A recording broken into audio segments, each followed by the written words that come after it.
Waiting 10 years to invest $100 costs you 1,744 at retirement. And I didn't know that until I finally did it. I want to start right there, with that number, because it's the number that finally got me to stop stalling. Not 1,744 as some abstract concept. 1,744 as the price I was paying every single year I told myself I'd start next month. And I was telling myself that for a long time. I had the app. I had the account. I even had money sitting in the account. $100 just parked there, earning basically nothing.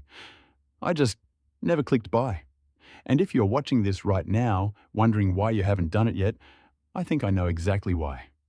Because every time you opened the app, you got hit with a wall of choices that all sounded equally important. S&P 500 Index Fund, Total Market Fund, International Exposure, Large Cap, Small Cap, which broker even? Fidelity, Schwab, Vanguard, M1 Finance, Robinhood? Each choice seemed like it could be the wrong one, so you closed the app and told yourself you'd research it more tomorrow. I did that for months. But here's the thing. Nobody says out loud. The hardest part of investing your first 100 isn't picking what to buy. It's convincing yourself that $100 even matters. It feels so small. It feels almost embarrassing. Like, what is $100 going to do? And that feeling is the only thing that actually stood between me and building real wealth over time. Not lack of knowledge, not the wrong fund. That feeling. So I finally did it. And today, I'm going to walk you through every single step, the exact platform, the exact fund, what it cost, what it felt like, and what my portfolio looks like 30 days later. This is not a guide. This is a documentation. Let's go. Segment hook. Here's the situation before I finally did it. Let me show you the mistake I was making, and maybe you're making it too, because it's disguised as being responsible. The mistake is waiting for the right time, waiting until the market calms down, waiting until you have more money, waiting until you feel ready. It sounds careful, it sounds smart, but the math absolutely destroys the logic of it. Here's the actual cost of waiting math, and I want you to really sit with this. If you invest $100 at age 22, just 100 one time, and you let it grow at the stock market's historical average return of about 10% per year, by the time you are 62, that 100 becomes $4,526. Let that land. $100, 40 years, $4,526. Now, what if you wait until you are 32? Same 100, same 10% average return, but now you only have 30 years instead of 40. At 62, that 100 years is worth $2,194. The difference? $1,932, nearly $2,000, from waiting 10 years to put in $100. And here is the brutal part. Waiting for a market dip doesn't fix this. Studies consistently show that time in the market, the number of years your money is compounding, beats timing the market almost every time. You are not protecting yourself by waiting. You are paying a fee. A $1,932 fee on $100. The longer you wait, the larger the fee. That was the math that finally unstuck me. So I picked a platform. I went with M1 Finance. The reasons were simple. No account minimum, fractional shares, meaning I can buy partial shares of any fund even if one share costs more than my 100. And it has an auto-invest feature I knew I was going to use immediately. It took me about 10 minutes to open the account. I linked my checking account, deposited 100, and waited the standard 1 to 3 business days for it to clear. The money was in the account. Now, I had to actually choose something to buy. And that is where things got complicated. Segment hook. Here's what happened the moment I actually had to choose. Okay, so I have $100 sitting in M1 Finance. The cursor is hovering, and I froze, because suddenly every question I had ever read online was firing at once. VOO or VTI? VOO is Vanguard's S&P 500 ETF, the 500 largest US companies. VTI is Vanguard's total market ETF. Basically, every publicly traded US company, around 3,700 of them. Both are low cost. Both are beginner friendly. Both are things every single personal finance person recommends. Which one? Then someone in a Reddit thread I had saved said to consider a target date fund. Then another source said to add some international exposure with VIXIS. Then I went down a rabbit hole about expense ratios for 45 minutes. Then I started comparing 5-year returns, 10-year returns, Sharpe ratios, a term I had to look up, and I had officially lost the plot. 2 hours later, I had not bought anything, and I had a browser with 14 tabs open. Here is what snapped me out of it. I looked up the actual return difference between VOO and VTI over the past 10 years. You know what it was? About 0.1% per year. 0.1% per year. The time I spent in analysis paralysis, the hours of second guessing, cost me more in terms of delayed compounding than the wrong choice ever would have. Both funds are fine. The difference is noise. The real mistake was not choosing either one. So I used a rule, the simplest rule I could find. When in doubt, buy the index. Total Market Index. I went with VTI. It holds roughly 3,700 US companies. It has an incredibly low expense ratio, and it is as diversified as you can get within the US market without adding complexity. My split, $80 into VTI. $20 kept as a small cash buffer in case I wanted to add to a position later. Simple. Done. Here's what I expected versus what actually happened when I clicked buy. I expected it to feel exciting, like a milestone, like something cinematic. I had been building this up for months. Surely the moment I clicked buy on my first investment would feel significant. What actually happened? For about 3 seconds, it felt terrifying. Like the kind of terrifying you feel when you send a text you can't unsend. The money left my cash balance. My portfolio showed $80. And then, nothing.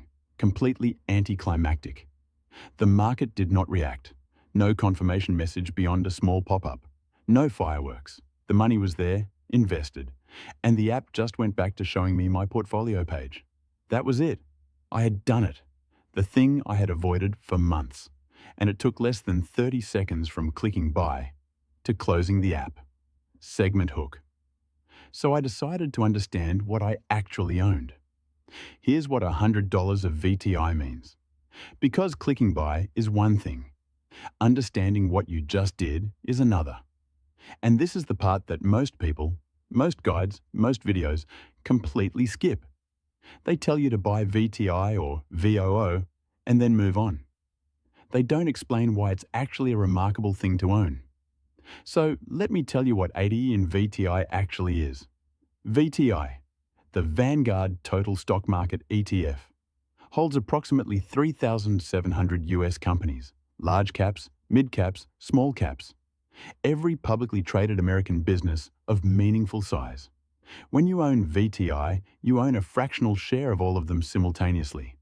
Apple, Microsoft, Amazon, Nvidia, Johnson & Johnson, ExxonMobil, and 3,694 others. Not because you picked them, not because you are smart enough to know which ones will win, but because you own the whole market, and the market, over long enough time periods, has always gone up. Diversification isn't something you have to engineer or manage. It is built in, by default. The day I bought VTI, I instantly held fractional ownership in thousands of companies, weighted by their market value. That is extraordinary for $80. Now here's the number that really changed my thinking. I didn't invest $100 once and walk away. Because the real power here is not the one-time investment. It's what happens when you make investing automatic. $100 invested one time at 10% average annual return grows to $4,526 over 40 years. That's good. But watch what happens when you make it $100 per month. $100 per month, invested for 30 years, at a 10% average annual return, becomes $197,792. Nearly $200,000 from $100 a month. Starting today. The moment I understood that, I stopped thinking of $100 a month as small. I started thinking of it as $197,000, the number sitting at the end of the habit, and the only question was whether I was going to start the habit today or delay it further. I set up the recurring investment that same day. Here is precisely what I did, step by step, so you can replicate this in under 30 minutes. Step 1. I opened an M1 finance account. This took about 10 minutes. Name, address, SSN for tax purposes, link a bank account. Standard stuff. No minimum deposit required. Step 2. I set VTI as my only holding in my portfolio. M1 calls these pies. VTI was 100% of my pie. Clean, simple, no overthinking. Step 3. I deposited 100. The transfer took about 2 business days to clear. Step 4. I set up hundreds per month in auto invest, timed to hit on payday. M1 makes this straightforward. You pick a recurring schedule and the amount, and it buys automatically. I don't have to think about it. I don't have to remember. It just happens. Total time from opening the app to having auto invest active. 23 minutes. That's it. 23 minutes to set up what could, if I keep going, become nearly $200,000. Callback. Here are the numbers 30 days later. I'm going to give you the actual results, not a simulation, not hypothetical. What actually happened to my 100? Initial investment, $100 in VTI.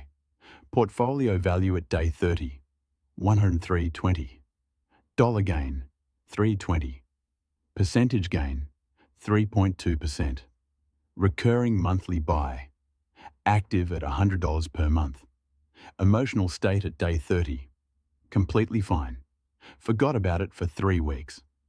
Now let me be honest about what didn't work, because this is the part that matters just as much as the wins. First, 3 on 20 gain after 30 days is psychologically underwhelming. I'm just going to say that out loud. I invested $100 and made $3.20. That's less than a cup of coffee at most places. And for a few days, that felt bad. Like, is this really worth it? Did I do something wrong? Here's the reframe. 320 tons in 30 days is a 3.2% monthly return, which annualizes to roughly 38%. That's not a normal year. The market happened to be up that month. But more importantly, you are not investing $100 for the month 1 return. You are investing $100 to start a system. The $3.20 is not the point.